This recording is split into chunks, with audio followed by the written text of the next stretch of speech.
ഇടമലക്കുടിയിൽ ആ സമയത്ത് HM ചാർജിലിരുന്നത് Shameer C എന്നൊരു സാറായിരുന്നു. അപ്പോൾ സാറിന് അവിടുത്തെ കുട്ടികൾക്ക് വെറുതെ പ്രവേശനോത്സവ ഗാനം അവരെയൊന്ന് കേൾപ്പിക്കുക എന്നുള്ളൊരു ഉദ്ദേശത്തോട് ഞങ്ങൾ വെറുതെ കരോക്കെ കിട്ടിയപ്പം ആ കുട്ടികൾക്ക് വേണ്ടി മാത്രം പെട്ടെന്ന് പോയി ഞങ്ങളൊന്ന് ചെയ്തു നോക്കിയാണ്. അടിമാലി ഏഞ്ചൽ സ്റ്റുഡിയോയിൽ പോയി പാടിയതായിരുന്നു. ആ പാട്ട് എങ്ങനെയാ തുടങ്ങുന്നത്? മിന്നാനെ പിടിക്കത്തല്ല പൊളപ്പ്, സൂര്യനെ പിടിക്കണോ, പിടീസ് സ്വന്തമാക്കണോ, കുഞ്ചിക്കിളികളെ വേവേൻ പൂക്കലമാനനാ,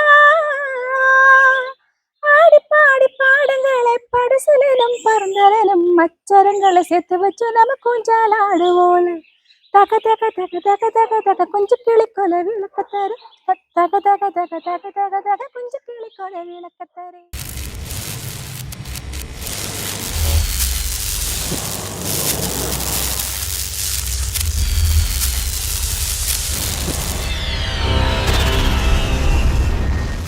മധുര ഗായിക എന്ന് വിശേഷിപ്പിക്കാവുന്ന ഒരാളാണ് പ്രിയപ്പെട്ട അനിത ടീച്ചർ. ഒരുപാട് പാട്ടുകൾ, കുട്ടിക്കാലം തൊട്ടേ പാട്ടുകൾ പാടുകയും കുട്ടികളെ പഠിപ്പിക്കുകയും ഒക്കെ ചെയ്യുന്ന പ്രിയപ്പെട്ട പാട്ടുകാരിയാണ് ഇന്ന് സാംസ്കാരികത്തിൽ പങ്കെടുക്കുന്നത്. നമസ്കാരം. ഈ ചെറിയ പ്രായം തൊട്ട് തന്നെ പാട്ട് പാടാനുള്ള ഒരു കഴിവുണ്ടെന്ന് എങ്ങനെ മനസ്സിലായത്? പപ്പ പാടുമായിരുന്നു നന്നായിട്ട്. അപ്പോൾ പറഞ്ഞു കേട്ടിട്ടുണ്ട്, കുഞ്ഞിലേ പോലെ ഇങ്ങനെ വാക്കുകൾ പറയുന്നതിന് മുമ്പ് തന്നെ പപ്പ നന്നായിട്ട് ഫ്ലൂട്ട് വായിക്കുകയൊക്കെ ചെയ്യായിരുന്നു. അപ്പോൾ പപ്പ ഫ്ലൂട്ട് വായിക്കുമ്പോൾ അതിൻ്റെ ഒപ്പം ലാലാലാന്ന് വെച്ച് ഇങ്ങനെ പാടുമായിരുന്നൊക്കെ അമ്മയും ഇങ്ങനെ പറഞ്ഞു തന്നിട്ടുണ്ട്. പപ്പയുടെ പേര്? പപ്പയുടെ ഒത്തിരി ദാസ്. മരിച്ചുപോയി. അമ്മയും പാടുമായിരുന്നു? അമ്മയും പാടുമായിരുന്നു. അമ്മയുടെ പേര്? പ്രസന്ന. അപ്പൊ ഈ പാട്ടിന്റെ വഴിയിൽ പപ്പയോടൊപ്പം അമ്മയോടൊപ്പം ഒക്കെ പാടി പഠിച്ച ഒരു ബാല്യം അല്ലേ? അതെ. പിന്നീട് സ്കൂളിലേക്കൊക്കെ ചെന്നപ്പോഴോ? പിന്നീട് സ്കൂളിൽ ചെന്നപ്പം ഞാൻ കോഴിക്കോട് ജില്ലയിലാണ് പഠിച്ചതും വളർന്നതൊക്കെ. കോഴിക്കോട് ജില്ലയിലെ കുറ്റ്യാടിക്കടുത്ത് AJ ജോൺ മെമ്മോറിയൽ ഹൈസ്കൂളിൽ ചാത്തൻകോട്ടുന്നാണ്. 5ാം ക്ലാസ് മുതൽ അവിടെ ചെന്നപ്പോൾ അവിടെ മ്യൂസിക് ടീച്ചർ ഉണ്ടായിരുന്നു. പിന്നെ 5 മുതൽ സ്കൂളിൽ സാറ് ഏതോ കലാമത്സരങ്ങൾ പങ്കെടുപ്പിക്കുകയും നല്ല പ്രോത്സാഹനമായിരുന്നു. എനിക്ക് ജീവിതത്തിൽ ഒരിക്കലും മറക്കാൻ പറ്റാത്തത് ആ സ്കൂളിൽ നിന്നുള്ള അധ്യാപകരുടെ ഒരു പ്രോത്സാഹനം തന്നെയാണ്. കോഴിക്കോട് സ്കൂളിന്റെ പേര്? AJ John memorial high school, Chathankottunad. അപ്പോൾ ടീച്ചർമാരെല്ലാം നല്ലപോലെ സപ്പോർട്ട് ചെയ്തു? നല്ല സപ്പോർട്ട് ചെയ്തു. ഇടുക്കിയിലേക്ക് എത്തിയിട്ട് എത്ര നാളായി? ഇടുക്കിയിലേക്ക് ഞാൻ 96 ഇടുക്കിയിൽ വന്നിട്ടുണ്ട്. ഇടുക്കിയിൽ വന്നിട്ട്, പക്ഷേ ഇടുക്കിയിൽ എനിക്ക് ഇവിടെ വന്നിട്ട് അങ്ങനെ ആരുമായിട്ട് വലിയ പരിചയമൊന്നും ഉണ്ടായിരുന്നില്ല. കാരണം മാങ്കുളം സ്ഥലത്താണ് എത്തിപ്പെട്ടത്. ആ സമയത്ത് മാങ്കുളത്ത് എത്തിപ്പോയപ്പം റോഡില്ല, ശരിക്കും കറണ്ടില്ല, അതൊന്നുമില്ലാത്തൊരവസ്ഥയില്ല ആ സമയത്തായിരുന്നു. അപ്പോൾ വീടും മാത്രമായിട്ട് ഇങ്ങനെ കഴിഞ്ഞുകൂടിയായിരുന്നു. പിന്നീട് SSKയിൽ വന്നപ്പോഴാണ് ഞാനിങ്ങനെ കൂടുതൽ പാട്ടിൻ്റെ രംഗത്തേക്ക് വന്നു തുടങ്ങിയത്. അങ്ങയുടെ ഒരു പ്രത്യേകത എന്ന് പറയുന്നത്, ശ്രദ്ധേയമായൊരു പാട്ട് നമ്മുടെ പ്രവേശനോത്സവത്തിൽ ഇടമലക്കുടിയിലെ ആദിവാസികൾക്കായിട്ട്, ഗോത്ര സമൂഹത്തിനായിട്ട് ഒരു പാട്ട് പാടുകയുണ്ടായി. അത് ഏത് വർഷമായിരുന്നു? അത് 2003 കഴിഞ്ഞ മുമ്പത്തെ വർഷം. അപ്പം അത് കേരളം മൊത്തം ശ്രദ്ധിച്ചൊരു പാട്ടാണ്. അത് ആരൊക്കെയായിരുന്നു അതിൻ്റെ പിന്നിൽ? അതിൻ്റെ പിന്നിൽ എന്ന് വെച്ചിട്ടുണ്ടെങ്കിൽ ഇടമലക്കുടിയിൽ ആ സമയത്ത് HM ചാർജിലിരുന്നത് ഷമീർ സി എന്നൊരു സാറായിരുന്നു. അപ്പോൾ സാറിന് അവിടുത്തെ കുട്ടികൾക്ക് വെറുതെ പ്രവേശനോത്സവ ഗാനം അവരെയൊന്ന് കേൾപ്പിക്കുക എന്നുള്ളൊരു ഉദ്ദേശത്തോട് ഞങ്ങൾ വെറുതെ കരോക്കെ കിട്ടിയപ്പം ആ കുട്ടികൾക്ക് വേണ്ടി മാത്രം പെട്ടെന്ന് പോയി ഞങ്ങളൊന്ന് ചെയ്തു നോക്കിയാണ്. അടിമാലി ഏഞ്ചൽ സ്റ്റുഡിയോയിൽ പോയി പാടിയതായിരുന്നു. ആ പാട്ട് എങ്ങനെയാ തുടങ്ങുന്നത്? മിന്നാനെ പിടിക്കത്തല്ല പൊളപ്പ്, സൂര്യനെ പിടിക്കണോ, പിടീസ് സ്വന്തമാക്കണോ, കുഞ്ചിക്കിളികളെ വേവേൻ പൂക്കലമാനനാ, ആടിപ്പാടി പാടങ്ങളെ പടസലും പറന്തലും മച്ചരങ്ങളെ സെത്ത് വെച്ചു നമുക്കുഞ്ചാലാടുവോള്, തക തക തക തക തക തക കുഞ്ചിക്കിളിക്കൊല വിളക്കത്തര, തക തക തക തക തക തക കുഞ്ചിക്കിളിക്കൊല വിളക്കത്തരേ. ആ ഗോത്ര സമൂഹത്തിന്റെ ഭാഷയിൽ അത് ചിട്ടപ്പെടുത്തി പാടി അത് കേരളമെമ്പാടും കേട്ടു പ്രവേശനോത്സവ ദിനത്തിൽ. ഇത് കൂടാതെ ഏതൊക്കെ പാട്ടുകളാണ്? ലളിതഗാനങ്ങളൊക്കെ പാടിയിട്ടുണ്ടോ? ലളിതഗാനമൊക്കെ പാടിയിട്ടുണ്ട്. ഏതെങ്കിലും മനസ്സിൽ വരുന്ന ലളിതഗാനം 2 വരി? മനസ്സിൽ വരുന്നത് മന്ത്രം ഉണർന്നൊരു നേരം, പ്രണവമന്ത്രമുണർന്നൊരു നേരം, ശ്രുതിയും താളവും തമ്മിലൊരുമ്മി